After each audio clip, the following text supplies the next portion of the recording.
大家好，我是小夏，欢迎回到我们的频道。我今天想要说的话题呢，围绕买房的贷款这件事情，包括什么决定了你贷款利率，如何拿到更低利率的贷款。贷款呢是应该找银行还是找贷款经理人，也就是 loan officer 更合适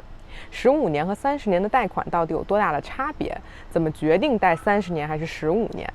全部都是从我们以前的经验出发，给大家分享一些思维方式，希望大家能够坚持看到最后，给我们点赞和留言，我相信呢会对你有一些启发。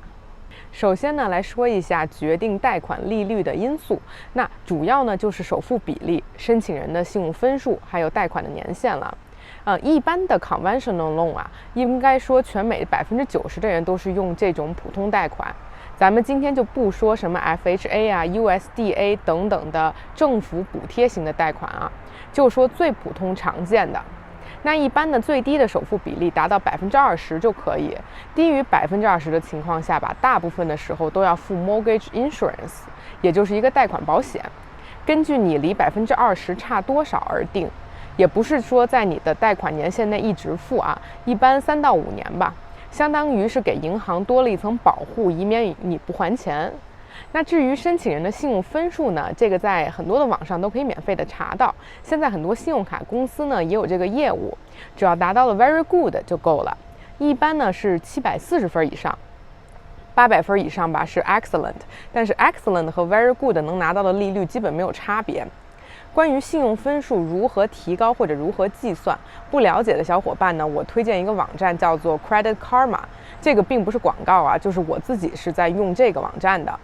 那在上面呢，你就可以看到都有哪几个要素影响了你的信用分数。比如说呢，你一共有多少的欠款项，也就是除了信用卡以外车贷、房贷、学生贷款都算上，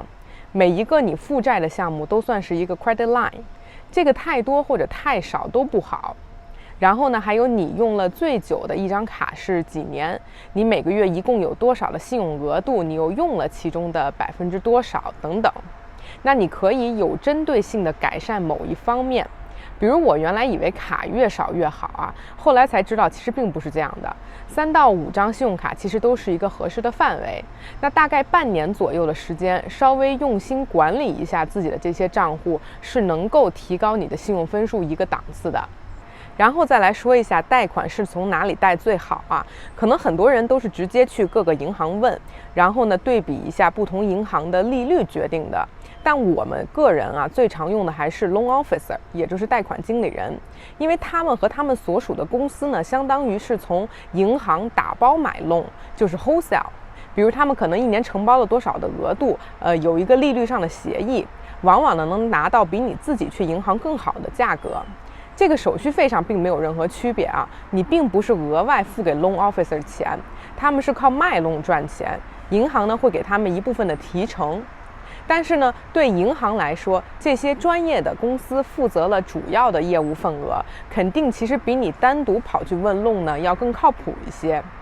而且如果你和你的 loan officer 建立了信任，他会尽力帮你争取最低的利率的，尽力帮你省钱，有时候还会在整个买房的过程上呢给你一些建议和帮助。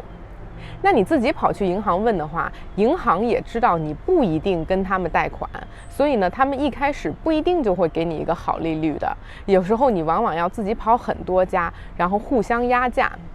那我之前用了2次 loan officer 以后呢，我也想过是不是自己去银行能够拿到更好的利率。那我在纽约的时候跑了一圈，然后发现其实并不是这样的，其实普遍相差在0.2%左右。就比如说银行给我的 quote 大概是3%，那我的贷款经理人在同期往往能拿到2.8%或者2.85%这个水平。在讲另外2点之前，先问问看视频的你点赞了吗？如果是还没有关注我们的朋友，快点订阅我们的频道吧。我和老麦都是热爱赚钱的人，我们的频道格言就是人生追求财富自由。我们没什么别的优点，主要就是能吃苦爱折腾，希望能把我们的经验和走过的弯路都分享给大家。所以订阅我们的频道，点亮小铃铛，你就不会错过更新啦。接下来呢，来简单普及一下这个贷款利率都怎么查。一般的卖房网站，比如 Redfin、Zillow 都可以大概看到，虽然它不一定特别准，但是你可以用它做个估算。咱们用 Redfin 举个例子，任何一套房子点开，页面下面都会有一个 Payment Calculator， 就是帮你算一下你每一个月的总开销，可能会包括房地产税啊、物业费啊等等。那这个利率的部分呢，你再点进去，就会有一个专门的页面显示一些银行或者贷款公司能提供的利率，你可以根据这些利率来单独联系这些贷款方。最后呢，要说的就是15年和30年贷款这两个选项了。基本上全美90%的购房者都用的是30年的贷款啊。这个呢是房地美给出的官方数据。那15年的贷款呢，肯定是能拿到更低的利率的，因为呢这种贷款对银行的风险会相对小一些，但是相应的买房的人的还款压力也会大一些。虽然最后算下来呢，15年的利息会少很多，但是每个月的支出也会高。那这个比例到底能差多少呢？咱们来算一下，拿一套50万美金的房子做例子，首付呢20%，那贷款就是40万。用网上的 Mortgage Calculator， 如果贷款30年，利率是2.75%，每个月的还款呢就是1600多块钱，30年下来呢，一共接近还了59万。那和原来的贷款相比呢，30年你一共还了15万的利息。如果像1年前利率是4%左右的时候，那30年就要差不多还69万，利息会整整多出10万块钱。那如果贷款15年呢，现在网上看到的实时利率呢是2.25%，也就是说每个月的还款呢差不多是不到3000。但是15年下来一共还掉53万，会比30年的贷款总花费少6万块。大概就是10%的差别。至于呢，到底是用15年的贷款好，还是30年的好，这个肯定是要具体情况具体分析的啊。比如说你买的是自住房还是投资房呢？你对未来的规划是什么样的呢？你个人有什么样的理财观念和风险承受力呢？那比如我有的朋友呢，他相信自己1年的理财投资回报率肯定能稳定在8%到10%。那如果这样的情况下，每个月少还一些房贷，手里的现金流高一些，对他当然是更划算的。因为这个利率也是受大环境影响的。就像我之前在说房地产市场的那期视频里提到，美联储明确了短期内没有加息计划。那现在你把钱放在银行里，利息连1%都没有。如果你是一个只喜欢把钱存在定期里的人呢，那多还一些贷款，早日还清房贷，可能就更适合你。从数字上来说，一般15年的贷款利率比30年的贷款利率呢，利率会低0.5%左右。